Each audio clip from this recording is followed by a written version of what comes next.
കോട്ടയം അപകടത്തിന്റെ പശ്ചാത്തലത്തിൽ വലിയ പ്രതിഷേധം സംസ്ഥാനത്തുടനീളം നടക്കുകയാണ്. ഇപ്പോൾ തിരുവനന്തപുരത്ത് ആരോഗ്യമന്ത്രിയുടെ ഔദ്യോഗിക വസതിയിലേക്ക് യൂത്ത് കോൺഗ്രസ് പ്രവർത്തകർ മാർച്ച് നടത്തി. മാർച്ച് വലിയ അക്രമാസക്തമാകുന്ന ദൃശ്യങ്ങൾ കണ്ടതാണ്. അഖിൽ പാലോട്ടുമഠം ചേരുകയാണ്. അഖിൽ, ഇപ്പോൾ അവിടെ പ്രതിഷേധത്തിന് അയവ് വന്നോ?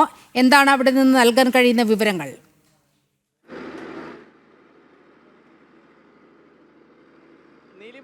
സംസ്ഥാനത്തെ സങ്കടത്തിലാക്കിയതാണ് കോട്ടയത്തെ മെഡിക്കൽ കോളേജിലെ അപകടം. ആ മെഡിക്കൽ കോളേജിൽ അപകടത്തെ തുടർന്ന് ഒരു സ്ത്രീ മരിച്ചതിൽ തുടർന്ന് ആരോഗ്യമന്ത്രിയുടെ രാജി ആവശ്യപ്പെട്ടാണ് ഇപ്പോൾ പ്രതിപക്ഷ സംഘടനകൾ ഒന്നടങ്കം മന്ത്രിയുടെ രാജി ആവശ്യപ്പെട്ട് പ്രതിഷേധം ആരംഭിച്ചിരിക്കുന്നത്. ഇപ്പോൾ മന്ത്രിയുടെ ഔദ്യോഗിക വസതിയായ തൈക്കാട് ഹൗസിലേക്കാണ് ഇപ്പോൾ യൂത്ത് കോൺഗ്രസിന്റെ നേതൃത്വത്തിലുള്ള പ്രതിഷേധം എത്തിയത്. അല്പസമയം മുമ്പായിരുന്നു സംഘം അപ്രതീക്ഷിതമായി പ്രതിഷേധവുമായി ഈ തൈക്കാട് ഹൗസിലേക്ക് എത്തുന്നത്. പോലീസുമായി ഉന്തും തള്ളും ഉണ്ടാകുന്നു, വാക്കേറ്റം ഉണ്ടാകുന്നു. അതിനുശേഷം പോലീസ് പ്രവർത്തകരെ അറസ്റ്റ് ചെയ്ത് ഇപ്പോൾ നീക്കിയിട്ടുണ്ട്. കൂടുതൽ സുരക്ഷാ ഉദ്യോഗസ്ഥരെ എത്തിച്ച്, കൂടുതൽ പോലീസ് സംഘത്തെ എത്തിച്ച് സമരക്കാരെ നേരിടാൻ തന്നെയാണ് ഇപ്പോൾ തീരുമാനമെടുത്തിരിക്കുന്നത്. ജലപീരങ്കി അടക്കമുള്ള സംവിധാനങ്ങൾ എത്തിച്ചിട്ടുണ്ട് ഇവിടേക്ക്.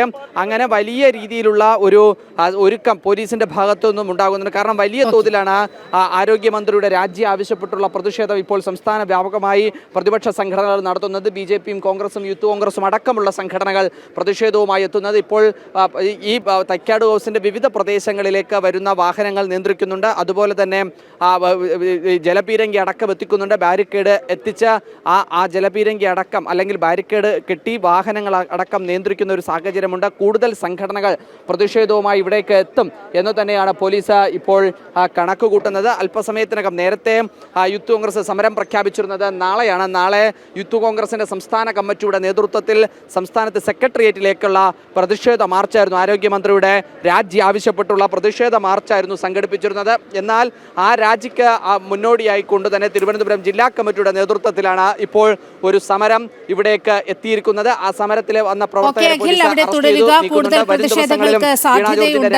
എന്നുള്ളതാണ് അവിടെ നിന്നും ലഭിക്കുന്ന വിവരങ്ങൾ. ഇപ്പോൾ കോട്ടയത്ത് മിഥുൻ അയ്യപ്പനിലേക്ക് കൂടി പോകുകയാണ്. മിഥുൻ, ഇപ്പോൾ ബിന്ദുവിന്റെ മൃതദേഹം ഇൻക്വസ്റ്റ് നടപടികൾ പൂർത്തിയാക്കിയോ? പോസ്റ്റ്മോർട്ടം നടപടികൾ എപ്പോൾ ആരംഭിക്കും? എപ്പോഴത്തേക്ക് ബന്ധുക്കൾക്ക് മൃതദേഹം വിട്ടു നൽകാൻ കഴിയും എന്നതടക്കമുള്ള കാര്യങ്ങൾ വരേണ്ടതുണ്ട്.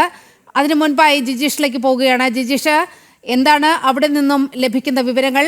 ഇവിടെ ആശുപത്രിയിൽ നിന്നും ഏതെങ്കിലും വിധത്തിലുള്ള വിവരങ്ങൾ കുടുംബത്തിന് ലഭിച്ചിട്ടുണ്ടോ അത്തരം കാര്യങ്ങളിൽ?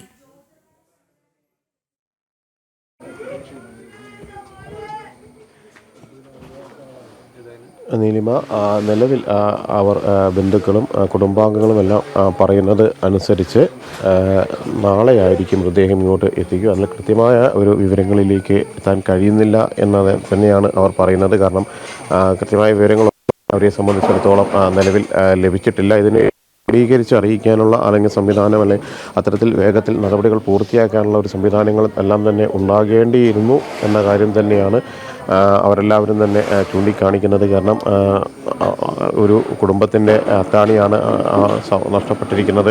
പ്രത്യേകിച്ച് ഒരു സർക്കാർ തലത്തിലുള്ള ഒരു വീഴ്ചയുടെ ഭാഗമായി ഉണ്ടായിരിക്കുന്ന അല്ലെങ്കിൽ സർക്കാർ മെഡിക്കൽ കോളേജുകളുടെ ഒരു ദുസ്ഥിതിയുടെ നേർചിത്രമായി മാറിയ ഒരു അപകടത്തിൻ്റെ ഒരു രക്തസാക്ഷിയായി മാറിയ ഒരു സ്ത്രീ, ഇത്തരത്തിൽ ജീവിത പോരാട്ടങ്ങളിൽ മുന്നോട്ട് പോയിരുന്ന ആ സ്ത്രീ, അവർക്ക് അവരുടെ ജീവൻ നഷ്ടമായിരിക്കും. സ്വാഭാവികമായും എങ്ങനെയാണ് ഇനിയുള്ള കാര്യങ്ങൾ അല്ലെങ്കിൽ പോസ്റ്റ്മോർട്ടം നടപടികൾ എപ്പോഴെല്ലാം പൂർത്തിയാകും, എപ്പോഴാണ് കൊണ്ടുവരിക എന്നതടക്കമുള്ള കാര്യങ്ങളിലെല്ലാം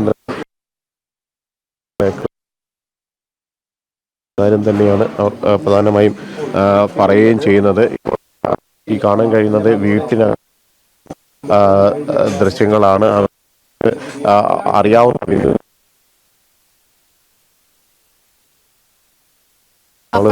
ദുരന്തത്തിൽ വിറങ്ങലിച്ചു നിൽക്കുകയാണ് ബിന്ദുവിന്റെ തലയോലപ്പറമ്പിലെ വീട്. മകന്റെ ദൃശ്യങ്ങളാണ് നമ്മളിപ്പോൾ കണ്ടുകൊണ്ടിരിക്കുന്നത്. ഒരു മകനും മകളുമാണ് ബിന്ദുവിനുള്ളത്. മെഡിക്കൽ കോളേജിൽ മകളുടെ ചികിത്സയ്ക്കായാണ് ബിന്ദു ആശുപത്രിയിൽ നിന്നിരുന്നത്. ഇപ്പോൾ മകളെ മെഡിക്കൽ കോളേജ് ആശുപത്രിയിൽ നിന്നും വീട്ടിലേക്ക് കൊണ്ടുവരുന്നതിൻ്റെ ദൃശ്യങ്ങളാണ് നമ്മളിപ്പോൾ കണ്ടുകൊണ്ടിരിക്കുന്നത്. വിവരങ്ങളുമായി മിഥുൻ അയ്യപ്പൻ ചേരുന്നുണ്ട്. മിഥുൻ,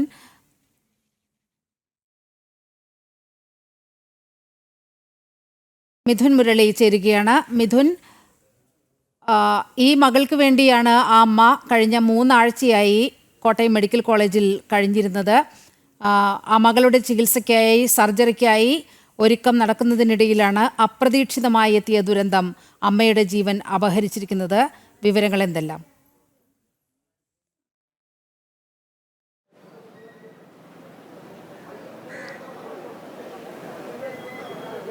നവമി എന്ന നഴ്സിംഗ് വിദ്യാർത്ഥിനിയായ മകളുടെ ചികിത്സാ സംബന്ധമായിട്ടുള്ള ന്യൂറോ സംബന്ധമായിട്ടുള്ള കാര്യങ്ങൾക്ക് വേണ്ടിയായിരുന്നു ബിന്ദു ഇവിടെ ആശുപത്രിയിൽ ഉണ്ടായിരുന്നത്, കൂട്ടിരിപ്പ് ആയിട്ട് കൂടെ ഉണ്ടായിരുന്നത്. അങ്ങനെയായിരിക്കെയാണ് ഇത്തരം ദാരുണമായിട്ടുള്ള ഒരു സംഭവം നടക്കുന്നത്. ഇപ്പോൾ ബിന്ദുവിൻ്റെ മകൾ നവമിയെ ആശുപത്രിയിൽ നിന്നും ആംബുലൻസിൽ പുറത്തേക്ക് കൊണ്ടുപോയിട്ടുണ്ട്. വീട്ടിലേക്കാണ് എന്നാണ് നമ്മൾ ഉദ്ദേശിക്കുന്നത്. അങ്ങനെ ഇവിടെ നിന്നും മാറ്റിയിട്ടുണ്ട്. എന്തായാലും വലിയ രീതിയിലുള്ള പ്രതിഷേധങ്ങൾ ഇപ്പോൾ കോട്ടയം മെഡിക്കൽ കോളേജ് കേന്ദ്രീകരിച്ചുകൊണ്ട് വ്യാപകമായി തന്നെ ഉണ്ടാകുന്നു. സൂപ്രണ്ടിൻ്റെ ഓഫീസ് അല്പസമയം മുൻപ് യുവജന പ്രസ്ഥാനങ്ങൾ, സംഘടനകൾ ചേർന്ന് ഉപരോധിക്കുകയും അവരെ ഇപ്പോൾ അറസ്റ്റ് ചെയ്ത് നീക്കുകയും ഒക്കെ ചെയ്തിട്ടുണ്ട്. വലിയ പ്രതിഷേധമാണ് ഉയരുന്നത്. നിരുത്തരവാദിത്വപരമായിട്ടുള്ള സമീപനമാണ് ഈ കാര്യത്തിൽ ആരോഗ്യ മന്ത്രിയുടെയും ഒപ്പം ജില്ലയുടെ ചുമതലയുള്ള, ജില്ലയിൽ നിന്നുള്ള ഈ മണ്ഡലത്തിൽ ഉൾപ്പെടുന്ന മന്ത്രി VN വാസവന്റെ ഭാഗത്തു നിന്നൊക്കെ ഈ സംഭവം നടന്നു തൊട്ട് പിന്നാലെ തന്നെ ഉണ്ടായത് എന്നുള്ളതാണ് വ്യാപകമായിട്ടുള്ള വിമർശനം ഉയർത്തിവെക്കുന്ന കാര്യം. അല്പസമയം മുൻപ് ആരോഗ്യമന്ത്രി വീണ ജോർജ് മാധ്യമങ്ങളെ കണ്ടപ്പോഴും ഇത് ന്യായീകരിക്കുന്ന തരത്തിലുള്ള പ്രതികരണമാണ് ഉണ്ടാകുന്നത്. ഇതിൻ്റെ ഉത്തരവാദിത്തങ്ങളൊന്നും ഏറ്റെടുക്കാൻ ആരോഗ്യമന്ത്രി തയ്യാറാകുന്നില്ല എന്നുള്ള കാര്യങ്ങൾ ചൂണ്ടിക്കാണിച്ചുകൊണ്ടാണ് വിവിധ സംഘടനകൾ ഇപ്പോൾ പ്രതിഷേധവുമായി രംഗത്തിറങ്ങിയിരിക്കുന്നത്. അല്പസമയം മുൻപ് ഈ സൂപ്രണ്ടിൻ്റെ ഓഫീസിൽ ഉപരോധിച്ചുകൊണ്ട് യൂത്ത് ലീഗ് പ്രവർത്തകരടക്കം പ്രതിഷേധവുമായി രംഗത്തിറങ്ങുകയും ഒപ്പം തന്നെ ആശുപത്രിയിലുള്ള മറ്റ് രോഗികൾ, കിടപ്പ് രോഗികളടക്കം പ്രതിഷേധവുമായി ആശുപത്രിക്ക് മുന്നിലേക്ക് സൂപ്രണ്ടിൻ്റെ ഓഫീസൊക്കെ കേന്ദ്രീകരിച്ചുകൊണ്ട് പ്രതിഷേധവുമായി രംഗത്തിറങ്ങുന്ന കാഴ്ചയും കാണാനുണ്ട്. രാവിലെ ഈ സംഭവം നടന്ന് 11 മണിക്ക് സംഭവം നടന്ന് തൊട്ട് പിന്നാലെ തന്നെ ഇവിടേക്ക് എത്തിയ ആരോഗ്യമന്ത്രി വീണ ജോർജും മന്ത്രി VN വാസവനുമെല്ലാം ഈ സംഭവത്തെ തീർത്തും ലഘൂകരിച്ചുകൊണ്ട്, സാധാരണവൽക്കരിച്ചുകൊണ്ട് വലിയ പ്രശ്നങ്ങളൊന്നുമില്ല എന്ന രീതിയിലേക്കുള്ള ഒരു സമീപനം ഉണ്ടാകുന്നു. അവരുടെ ഭാഗത്തു നിന്ന് അത്തരം സമീപനങ്ങൾ ഉണ്ടായി. ഈ രക്ഷാപ്രവർത്തനമെല്ലാം നിർത്തിവെച്ചുകൊണ്ട് 2 പേർക്ക് മാത്രം സാരമായ പരിക്ക് മാത്രമേ ഉണ്ടായിട്ടുള്ളൂ എന്ന് പറഞ്ഞുകൊണ്ട് ലഘൂകരിക്കുന്നതിനുള്ള ശ്രമം ഉണ്ടായതാണ് ഇത്തരത്തിലുള്ള ഒരു ജീവൻ വില കൊടുക്കേണ്ട സംഭവത്തിലേക്ക് വഴിവെച്ചത്, ദാരുണമായ ഒരു സംഭവത്തിലേക്ക് വഴിവെച്ചത് എന്നുള്ളതാണ് ഇവിടെ ഉള്ള ആളുകളും മറ്റ് പ്രതിപക്ഷ സംഘടനകളിൽ നിന്നുള്ള പ്രതിഷേധവുമായി രംഗത്തിറങ്ങുന്ന ആളുകളെല്ലാം ചൂണ്ടിക്കാണിക്കുന്ന കാര്യം. കൃത്യമായ രക്ഷാപ്രവർത്തനം സമയബന്ധിതമായി നടക്കുകയായിരുന്നെങ്കിൽ, അത് മനുഷ്യസാധ്യമായ രീതിയിൽ ആദ്യഘട്ടത്തിൽ രക്ഷാപ്രവർത്തനം നടക്കുകയാണെങ്കിൽ പിന്നീട് യന്ത്രങ്ങളടക്കം ഇവിടെ എത്തിച്ച് ഈ രക്ഷാപ്രവർത്തനം നടത്തുന്നതിന് കാലതാമസം ഉണ്ടാകുന്നതിന് മുൻപേ തന്നെ മനുഷ്യസാധ്യമായ രീതിയിൽ ഏതെങ്കിലും രീതിയിൽ സമയോചിതമായിട്ടുള്ള രക്ഷാപ്രവർത്തനവും മറ്റു കാര്യങ്ങളുമൊക്കെ നടക്കുകയായിരുന്നെങ്കിൽ ഈ ഒരു ജീവൻ ബലി കൊടുക്കേണ്ടത് ഒഴിവാക്കാമായിരുന്നു എന്നുള്ള ഒരു വലിയ പൊതുബോധമാണ്, സംസാരമാണ് ഈ ഒരു അവസരത്തിൽ വലിയ രീതിയിൽ ഉയർന്നു വരുന്നത്. അതാണ് വലിയ രീതിയിലുള്ള പ്രതിഷേധത്തിന് ഇടവെക്കുകയും ചെയ്യുന്നത്. നേരത്തെ ഈ ആശുപത്രി സൂപ്രണ്ടിൻ്റെ ഭാഗത്ത് നിന്ന് അടക്കമുണ്ടായത് ഇത്തരം ഈ സംഭവത്തെ അത്ര ലഘൂകരിച്ചുകൊണ്ടുള്ള, അത്ര വലിയ രീതിയിലേക്ക് പ്രാധാന്യം അർഹിക്കുന്ന രീതിയിലേക്ക്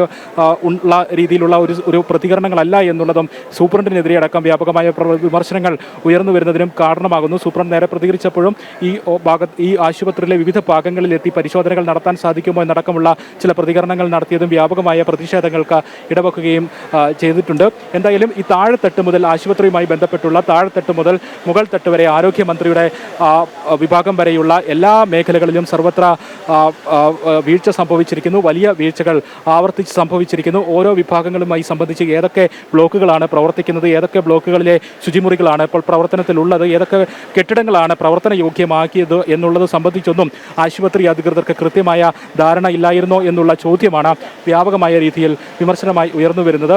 എന്തുകൊണ്ടാണ് ഇങ്ങനെ ഈ കെട്ടിടം ആദ്യഘട്ടത്തിൽ ആരോഗ്യമന്ത്രിയുടെയും എല്ലാ ഭാഗത്തു നിന്നും ഉണ്ടായ പ്രതികരണം? കോട്ടയം മെഡിക്കൽ കോളേജിൽ കെട്ടിടഭാഗം ഇടിഞ്ഞു വീണ് സ്ത്രീ മരിച്ച സംഭവത്തിൽ പ്രതിഷേധം അതിശക്തമാകുകയാണ്. തലയോലപ്പറമ്പ് സ്വദേശി ബിന്ദുവാണ് മരിച്ചത്. 2 മണിക്കൂറിന് ശേഷമാണ് കെട്ടിടാവശിഷ്ടങ്ങൾക്കിടയിൽ കുടുങ്ങിയ ബിന്ദുവിനെ പുറത്തെടുക്കാനായത്. 14-ാം വാർഡ് പ്രവർത്തിച്ചിരുന്ന കെട്ടിടത്തിന്റെ ശുചിമുറിയുടെ ഭാഗമാണ് ഇടിഞ്ഞു വീണത്. മിഥുൻ മുരളി ഒരിക്കൽ കൂടി ചേരുന്നുണ്ട്. മിഥുൻ, ഇത് ഉപയോഗശൂന്യമായ കെട്ടിടം ആയിരുന്നുവെന്നാണ് ഈ അധികൃതർ മാധ്യമങ്ങളോട് എല്ലാം അറിയിച്ചത്. പക്ഷേ അവിടെ വളരെ കൃത്യമായി അത് ഉപയോഗയോഗ്യമാണ്. അങ്ങനെ ആ രീതിയിൽ ശുചിമുറി അവിടുത്തെ രോഗികളും കൂട്ടിരിപ്പുകാരും ഒക്കെ ഉപയോഗിക്കുന്ന സ്ഥിതിയുണ്ടായി. വലിയ അനാസ്ഥ ഉണ്ടായിരിക്കുകയാണ്. ജിജിഷ കൂടി നമ്മോടൊപ്പം ചേരുന്നുണ്ട്. ജിജിഷ, കോട്ടയം മെഡിക്കൽ കോളേജിൽ നിന്നും നമുക്ക് ലഭിക്കുന്ന ഏറ്റവും പുതിയ വിവരം അനുസരിച്ച് മകൾ നവമിയെ ഒരു ആംബുലൻസിൽ കയറ്റി വീട്ടിലേക്ക് എത്തിച്ചുകൊണ്ടിരിക്കുകയാണ്. ഇവിടെ നിന്നും പുറപ്പെട്ടു എന്ന വിവരമാണ് ലഭിക്കുന്നത്. യഥാർത്ഥത്തിൽ മകളുടെ ചികിത്സയ്ക്കായി അവളുടെ കൂട്ടിരിപ്പുകാരിയായാണ് അമ്മ ഈ കഴിഞ്ഞ 3 ആഴ്ചയായി ഈ ആശുപത്രിയിൽ കഴിയേണ്ട സ്ഥിതി ഉണ്ടായത്. മറ്റു വിവരങ്ങൾ വീട്ടിൽ നിന്നൊക്കെ ലഭിക്കുന്ന വിവരങ്ങൾ എന്തെല്ലാം?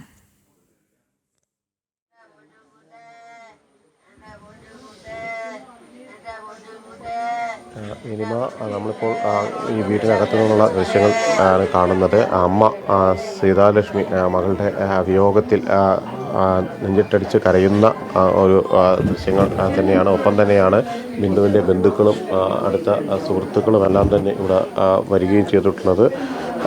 അവരെല്ലാവരും തന്നെ ഇപ്പോൾ ഓരോരുത്തരായി ഇവിടെ എത്തിക്കൊണ്ടിരിക്കുന്നു. ഇതുമായി ബന്ധപ്പെട്ടുകൊണ്ട് നമുക്ക് അടുത്ത ആളുകളോട് ചേച്ചി അടുത്ത ആൾ ഞങ്ങൾ കടയിൽ ഒന്നിച്ച് വർക്ക് ചെയ്യുന്ന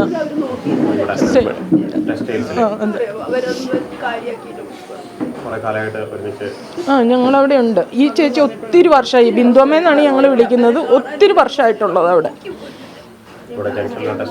അതെ, ശിവാസ് ഒത്തിരി വർഷമായിട്ട് ജോലി ചെയ്യുന്ന ചേച്ചി. കുടുംബശ്രീയിലൊക്കെ ഉണ്ട് ചേച്ചി. ഞങ്ങൾ ടി വിയിൽ ന്യൂസ് കണ്ടിട്ട്, ഞാൻ കുറച്ച് ദിവസമായിട്ട് ലീവായിരുന്നു, അപ്പോൾ ടി വിയിൽ ന്യൂസ് കണ്ടുകൊണ്ടിരുന്നപ്പോഴത്തേക്ക് ഇങ്ങനെ പറഞ്ഞെങ്കിലും 56 വയസ്സുള്ളതെന്ന് പറഞ്ഞപ്പോൾ നമ്മൾ അത്ര ഇതാക്കിയില്ല. അത് കഴിഞ്ഞിട്ട് ഒരു 52 വയസ്സ് പറഞ്ഞിട്ട് ആളുടെ ഫോട്ടോ കാണിച്ചില്ല. അപ്പോൾ പെട്ടെന്ന് എൻ്റെ മനസ്സിലിങ്ങനെ, കാരണം ഈ ബിന്ദുമ്മയാണ് നമ്മുടെ മനസ്സിലുള്ളത്, ഇവിടെ ഏകദേശം എനിക്ക് അറിയാം എല്ലായിടും. അപ്പോൾ അതുകൊണ്ട് പെട്ടെന്ന് നമുക്ക് അങ്ങനെ ഒരു ഇത് വന്നായിരുന്നു. കൊച്ചാശുപത്രിയിലുള്ളതൊക്കെ നമുക്ക് അറിയാമായിരുന്നു. അപ്പോൾ പെട്ടെന്ന് അങ്ങനെ ഒരു ചിന്ത മനസ്സിൽ വന്നു. അപ്പോൾ അത് കഴിഞ്ഞപ്പോൾ ഫോട്ടോ കാണിക്കാൻ തുടങ്ങിയായിരുന്നു.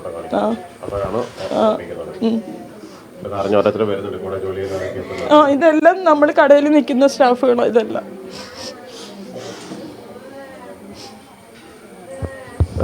നീലിമ അവർ പറഞ്ഞതുപോലെ തന്നെ കൂടെ ജോലി ചെയ്യുന്ന ആളുകളാണ് അവരെല്ലാവരും തന്നെ. അവർക്ക് ഏറ്റവും പ്രിയപ്പെട്ട ഒരാളുടെ വിയോഗം അത് താങ്ങാനുള്ള കരുത്ത് നഷ്ടപ്പെട്ടു പോയിരിക്കുന്ന ഒരു സ്ഥിതി തന്നെയാണുള്ളത്. കൂടെ ജോലി ചെയ്യുന്ന നിരവധി ആളുകൾ ഇത് അറിഞ്ഞതിന് ശേഷം എത്തിയിട്ടുണ്ട്. കാരണം എല്ലാവർക്കും ഈ പേര് പുറത്തു വന്നപ്പോൾ അല്ലെ ബിന്ദുവാണ് ഇന്ന സ്ഥലത്തു നിന്നുള്ള ആളാണ് എന്ന് പറഞ്ഞ ഘട്ടത്തിൽ തന്നെ മനസ്സിലേക്ക് ഓടിപ്പോയത് ബിന്ദുവായിരുന്നു. കാരണം മെഡിക്കൽ കോളേജിൽ 3 ആഴ്ചയോളമായി. ഈ അവസ്ഥയിൽ എനിക്ക് വേറെ ഒന്നും പറയാനില്ല. ഞാനുണ്ടായിരുന്നു, ഞാൻ ബ്ലഡ് ബാങ്കിലായിരുന്നു. ഞാൻ ഓരോന്നോരോന്ന് ടെസ്റ്റ് ചെയ്യാൻ എൻ്റെ കൂടെ വരുമായിരുന്നു. എന്നിട്ട് ഞാൻ ഇതിന് അസുഖമൊക്കെ ഉള്ള പ്രഷറൊക്കെ ഉള്ളതാണ്. അപ്പോൾ ഞാൻ കയറ്റി വിടിയായിരുന്നു, ഞാൻ നീ ഒന്നും വരണ്ട, ഞാനിതെല്ലാം ടെസ്റ്റ് ചെയ്ത് കൊണ്ടുവരാം, ഒരു 3-4 കൊണ്ടുപോകണം. അപ്പോൾ അങ്ങനെയൊക്കെ ആയിട്ട് പറഞ്ഞു വിടുമായിരുന്നു. അപ്പോൾ ചേച്ചിയെ കാണാനില്ല എന്ന് പറഞ്ഞു. അപ്പോൾ മെഡിസിൻ കൊടുക്കണം, ഫുഡും കൊടുക്കണമെന്ന് പറഞ്ഞാൽ അങ്ങ് വാർഡിലോട്ട് പോകുന്നത്. എന്നിട്ട് ഇതൊക്കെ കൊടുത്തതിന് ശേഷം മുഖം കഴുകാനാണ് ഇവിടെ വരുന്നത്. വന്നപ്പോഴാണ് ഇത് ഇടിയുന്നത്. അങ്ങനെയാണ് സംഭവം നടന്നതെന്ന് എനിക്ക് തോന്നുന്നു. അപ്പോൾ ഞാൻ നിലവിൽ അവിടെ ഇല്ല, കൊച്ചേ ഉള്ളായിരുന്നു. കൊച്ച എന്നെ നിലവിളിച്ച് വിളിക്കുകയായിരുന്നു, ഇങ്ങനെ കെട്ട ഇടിഞ്ഞു വീണെന്ന്. അങ്ങനെ ഓടി വരുന്നത്.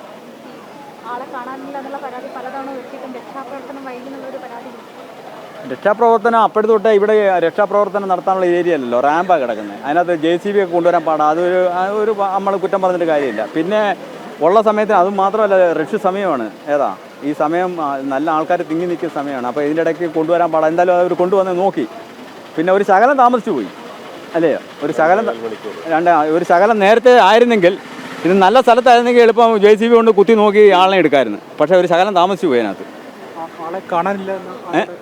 ആളിനെ കാണാനില്ലെന്ന് പറഞ്ഞപ്പം നമ്മളിവിടെയൊക്കെ തിരക്കി. അവിടെ ഉണ്ട്, കാഷ്വാലിറ്റി ഉണ്ട്, ഇവിടെ ഉണ്ടെന്ന് പറഞ്ഞ് ഞാൻ ഓടുമായിരുന്നു. അവിടെ ഒന്നും ഇല്ലായിരുന്നു. അപ്പോഴും മണ്ണിനടിയിലായിരുന്നു. അന്നേരം ഈ സ്ലാബിൻ്റെ അടിയിൽ കിടക്കുക. അതൊക്കെ ഇവിടെ ഉള്ളവരടുത്തൊക്കെ പറഞ്ഞിട്ടുണ്ട്. അന്ന് വീട്ടിലോട്ടാണ് കൊണ്ടുപോയത്. ഓപ്പറേഷൻ അത് കൃത്യമായിട്ട് എനിക്കറിയത്തില്ല. അത് ഒരു തമ്മിൽ സംസാരിച്ച വേറെ ആൾക്കാരെടുത്താണ്. അപ്പോൾ അതൊരു ഡേറ്റ് പറഞ്ഞിട്ട് ഓപ്പറേഷൻ ചെയ്യാമെന്നാണ് പറഞ്ഞു. പരാതിയായിട്ട് നമ്മൾ ഒന്നുമില്ല അല്ലേ? എന്നാ പരാതി? നമുക്കൊരു പരാതിയില്ല. ഞാനിപ്പോൾ ആ ഒരു പരാതി പറഞ്ഞിട്ട് കാര്യമില്ല. എൻ്റെ ഭാര്യ മരിച്ചിട്ട് നിൽക്കാൻ ഞാൻ ആരുടെ പരാതി പറയുന്നത്? ഇതൊക്കെ നേരാൻ പാട്ടിന് ഇപ്പോഴും ഞാൻ പറയുന്നത് ഇനിയുള്ള കാര്യങ്ങൾ നേരാൻ പാട്ടിനാവണം. തീർച്ചയായും എൻ്റെ കുഞ്ഞുങ്ങളെ പഠിപ്പിച്ച അവൾ തന്നെ. ഞാനല്ല, ഞാനൊന്നുമല്ല. 2 പിള്ളേരെ പഠിപ്പിച്ചതാ. എനിക്ക് അതേ പറയാനുള്ളൂ.